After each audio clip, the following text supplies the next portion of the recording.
Alright guys, welcome back to Strong Successful Male.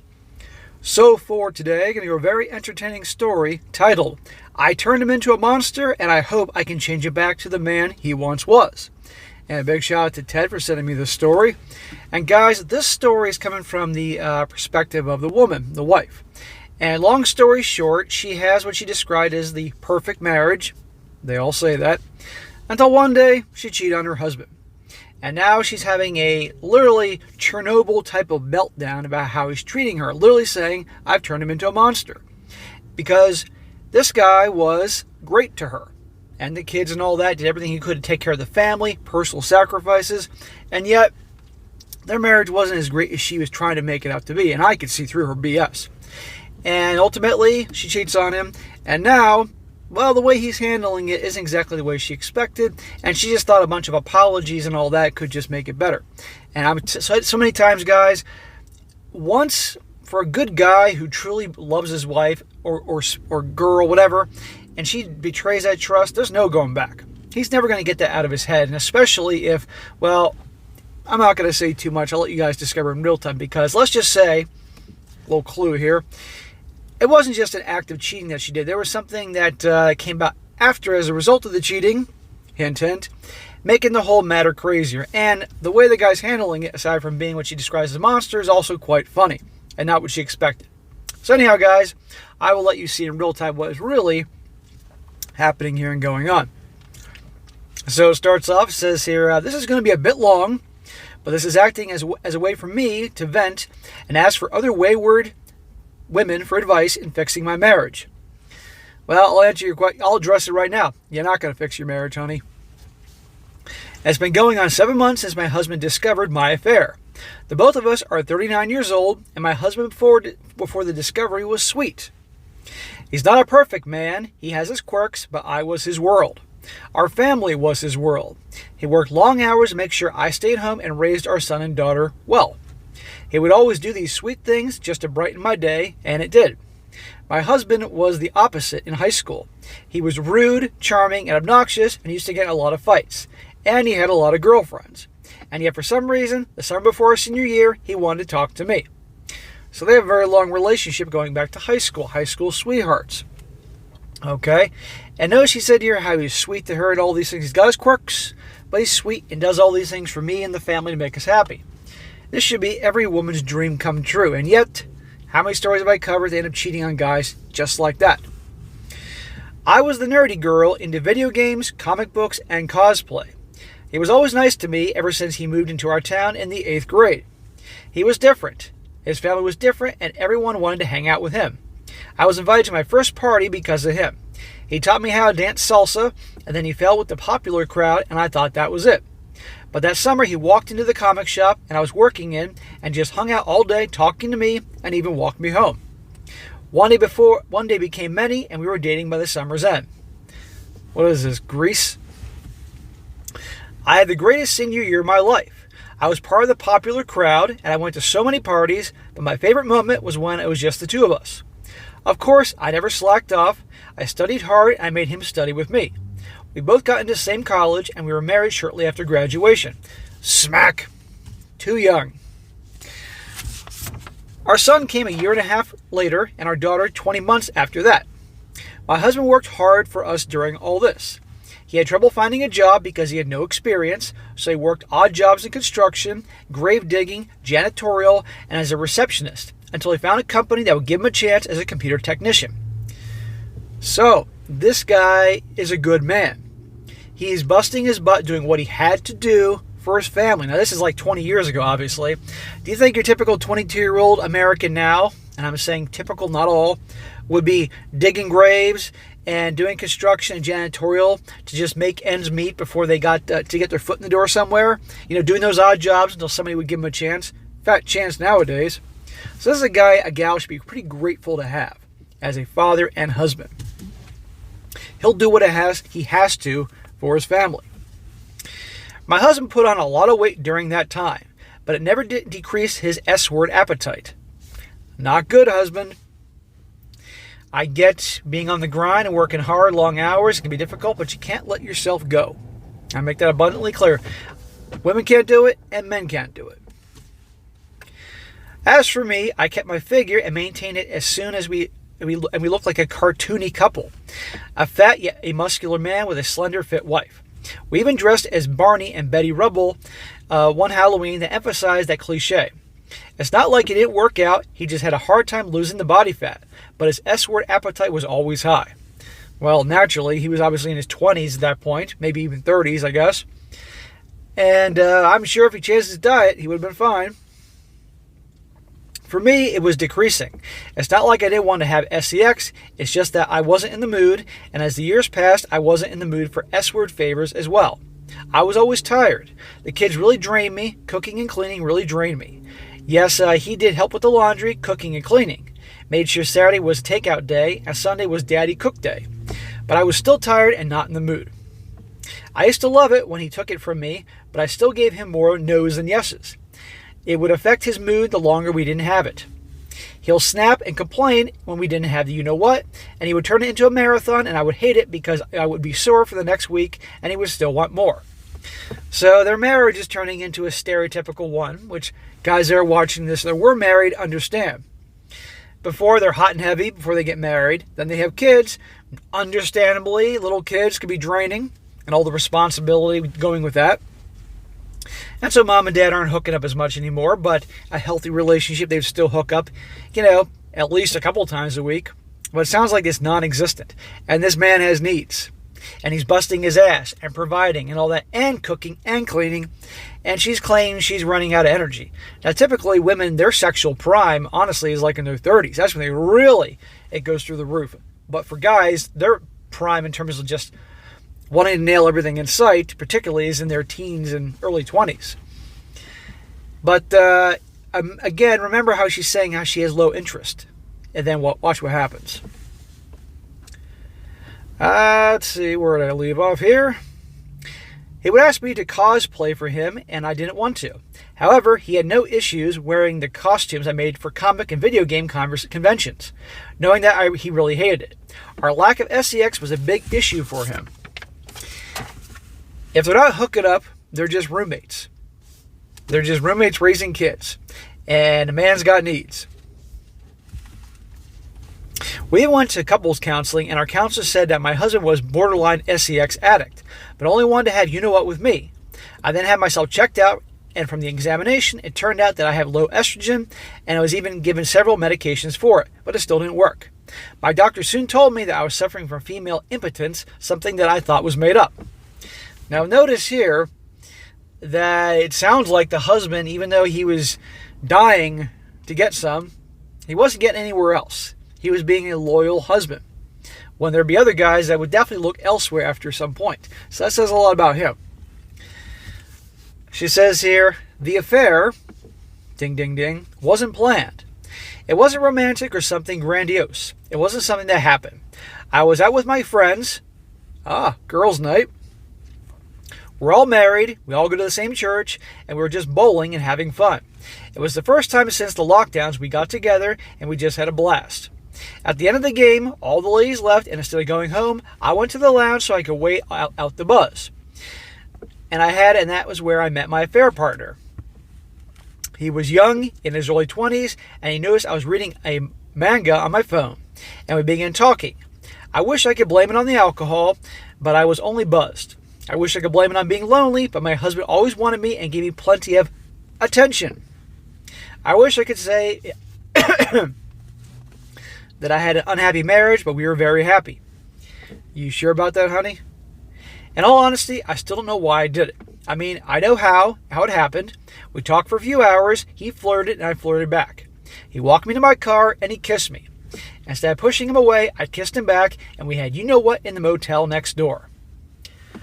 Wait a second here. Didn't we hear that she took a bunch of examinations and was diagnosed supposedly with, female impotence?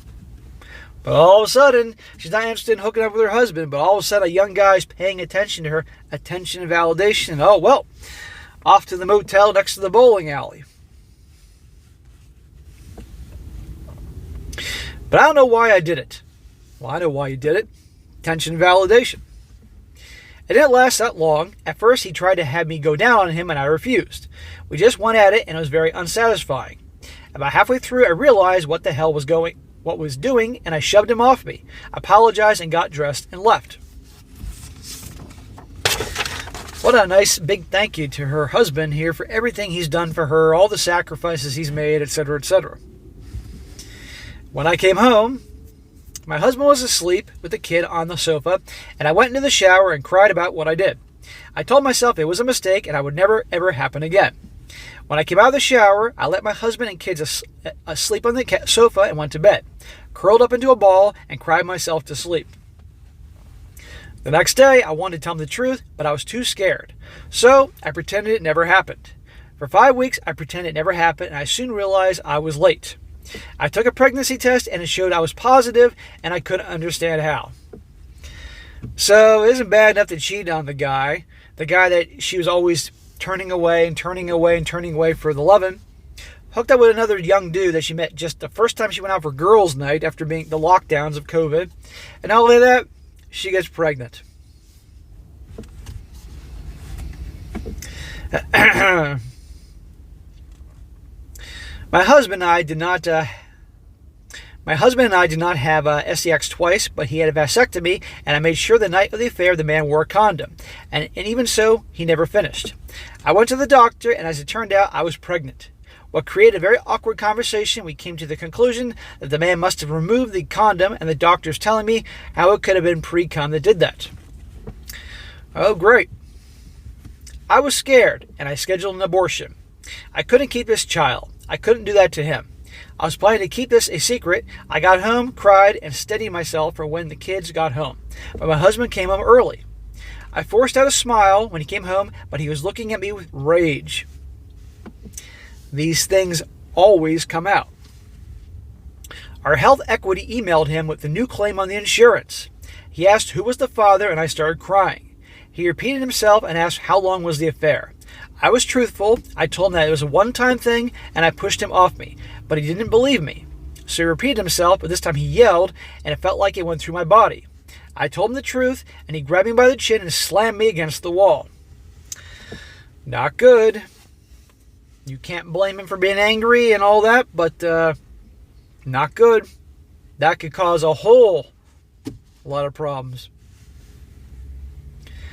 This was the first time he'd ever done this to me, but his eyes were bloodshot and he was fighting back the tears. He wanted to know the details, what we did, what he looked like, where we met, and then called me an SLUT in Spanish before walking out of the house. I don't blame him. Remember, this is the great husband to her who wants it all the time. She's not interested, but happens to go out on girls' night for bowling and does a one-nighter with a dude at the local shithole motel. How do you think that makes him feel? Situation was reversed. How do you think she'd feel? I cried and had my sister pick up my kids because I needed to be alone when he got home. He didn't come home until after midnight. I met him by the door and gasped because he had a black eye, his shirt had blood stains, and his fists were bruised. I asked if he was okay, but he shoved me and told me that the blood wasn't his before entering the bathroom and slamming the door closed. I sat by the stairs, waiting for him to come out, and when he did, he sneered at me and went to the living room. Again, I tried to talk to him, but I wanted to know who he fought with, but he ignored me at first. Eventually, he looked at me and said, "Who do you think I had to fight with?" I turned white, and he resumed watching TV. I went to the bowling alley the following day and asked around. Somehow my husband found out who the guy was, and they fought. Fights in the alley are almost a daily thing in our town. It's to the point that unless someone is shot, stabbed, or offed, the sheriff won't bother showing up. What the hell town do they live in? I think it's time to relocate. For the next week, he kicked me out of our room and had me sleep on the sofa. There you go. A lot of times it's the opposite.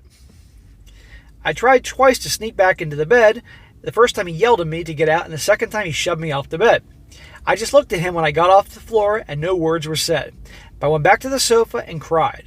On the day of my procedure appointment, he told me that I better get it done, and I nodded. I was scared to do it alone, and he looked at me with such hate, and when I asked him to come with me, he told me to go F myself. Again, can't blame the dude. When I got back from the procedure, there were pods outside the garage, and my husband and his friends were unloading the garage into them. I asked what was going on, and he told me that it was none of my effing business. His friends looked at him in shock, and I went inside. A few hours later, there was a lot of hammering, and I went to go look out what was going on. And he was turning the garage into an apartment. I tried to apologize and talk to him, but he ignored me. Then one day, I blew up, apologizing for everything, and it just angered him. He then told me that he was not going to waste any energy on me. He told me that if he had his way, he would divorce me. But according to the many lawyers he spoke to, after alimony and child support, he can't afford to live on his own. So he's stuck with me. There you go. Knowing darn well, after he very wisely talked to a bunch of lawyers to find out, obviously, who would click with him and to find out all his options, even though she's the one that did this, he would still have to pay alimony and child support and would no doubt lose the house. She'd get the kids, and he couldn't live on his own because of that. What a great reward for a guy who's been the perfect husband. So, I'm moving in the garage. I'm doing whatever the hell I want until the kids are old enough to graduate. Then I'll divorce you.